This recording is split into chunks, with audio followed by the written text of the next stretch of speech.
ಚಿತ್ರಸಂತೆ Rajyotsava award ಪಡೆದ ನಲಗೀತನಹಟ್ಟಿ ಗಾಯಕ KT Muthuraj.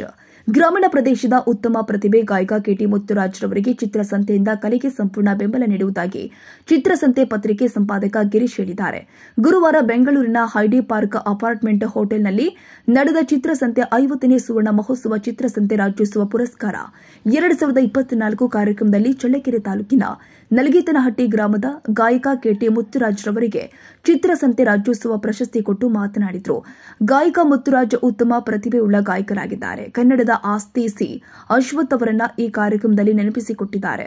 ನಮ್ಮ ಚಿತ್ರಸಂತೆ ವತಿಯಿಂದ ಮುತ್ತುರಾಜ್ ಕಲೆಗೆ ಸಂಪೂರ್ಣ ಪ್ರೋತ್ಸಾಹ ನೀಡುವುದಾಗಿ ಭರವಸೆ ಕೊಟ್ಟಿದ್ದಾರೆ. ಒಂದು ದಿನ ಕಾಣದ ಕಡಲಿಗೆ ಅಂಬಲಿಸಿದೆ ಮನ,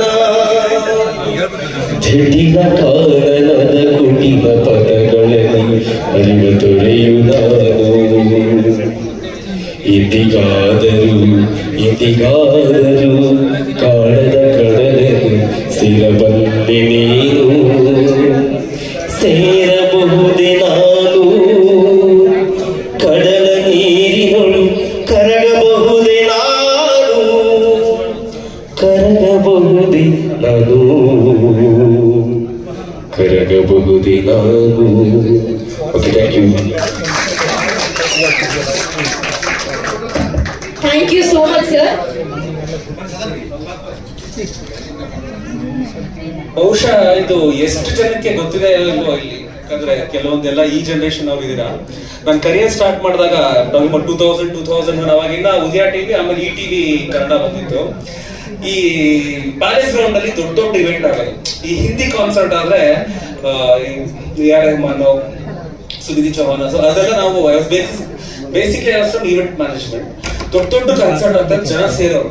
ಓಕೆ, ಸೊ ನನಗೆ ಈಗ ವರ್ಷ ನೆನಪಿಲ್ಲ. ಸಿ ಅಶ್ವಥ್ ಅವ್ರು ಸ್ವಲ್ಪ ವರ್ಷ ಮೇಡಮ್ ನಿಮ್ ನೆನಪಿದೆ, ಕನ್ನಡ ಸತ್ಯ ಕನ್ನಡ ರೀತಿ ಅಂತ ಒಂದು ಪ್ರೋಗ್ರಾಮ್ ಆಯ್ತು. ಸಿ ಅಶ್ವಥ್ ಅವರು ಪ್ಯಾಲೇಸ್ ಗ್ರೌಂಡ್ ಅಲ್ಲಿ ಈ ಟಿವಿ ಕನ್ನಡ ನಲ್ಲಿ ಕೆಲಸ ಮಾಡ್ಬೇಕಾದ್ರೆ ಅವ್ರು ಸಿ ಅಶ್ವಥ್ ಅವ್ರು ತಿರೋಗಿ ಎಷ್ಟು ವರ್ಷ ಆಯ್ತು? ಒಂದು 10 ವರ್ಷ ಮೇಲೆ ಆಯ್ತಲ್ವಾ, ಜಾಸ್ತಿ ಆಯ್ತಲ್ಲ. ಮನು ನೀವ್ ಹೇಳ್ಬೇಕು, ನೀವ್ ಎನ್ಸೈಕ್ಲೋಪೀಡಿಯಾ.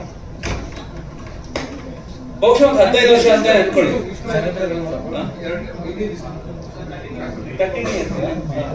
ಸೊ ಬಹುಶಃ ಅಲ್ಲಿಂದ ಒಂದು 5 ವರ್ಷ ಹಿಂದೆ ಅಂತ ಅನ್ಕೊಳ್ಳಿ.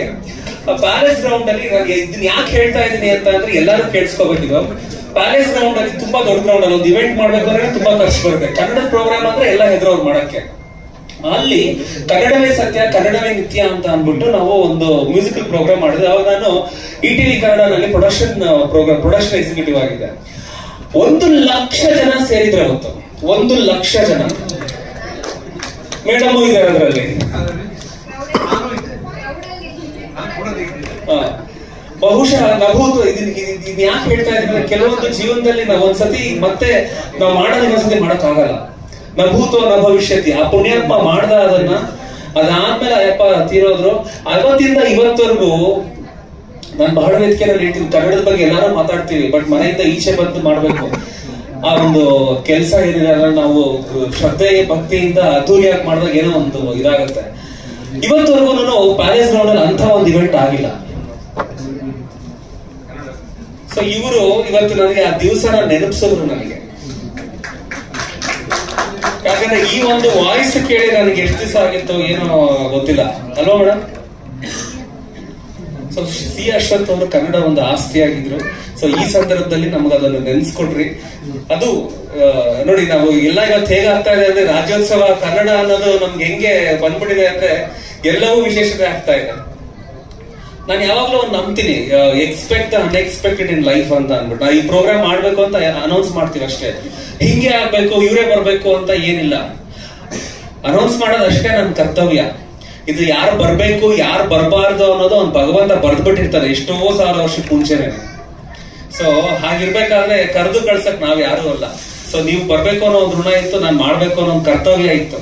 ಸೊ ಇಂಥ ವೇದಿಕೆಯಲ್ಲಿ ಇವ್ನು ಹಾಡ್ಬೇಕು ಅನ್ನೋದು ಒಂದು ಇತ್ತು ಇಲ್ಲಿ. ಸೊ ಅದು ಅದ್ಭುತ. ನಮ್ಮ ಚಿತ್ರಸಂತೆ ಕಡೆಯಿಂದ ನಮ್ಮ ಕೈಲಾದಷ್ಟು ನಾವು ನಿಮ್ಮನ್ನ ಖಂಡಿತ ಪ್ರಮೋಟ್ ಮಾಡ್ತೀನಿ. ಖುಷಿ ಆಯ್ತು. ಸೊ ಇಂಥ ಕಲಾವಿದರು ಎಷ್ಟೋ ಜನ ಇದ್ದಾರೆ. ಅಫ್ಕೋರ್ಸ್ ಇದು ಒಂದು ವೇದಿಕೆಯಲ್ಲಿ ನೀವೊಂದು ಕೊಟ್ಟಿದ್ದೀರಾ, ಒಳ್ಳೇದಾಗ್ಲಿ. God bless you. Okay, thank you.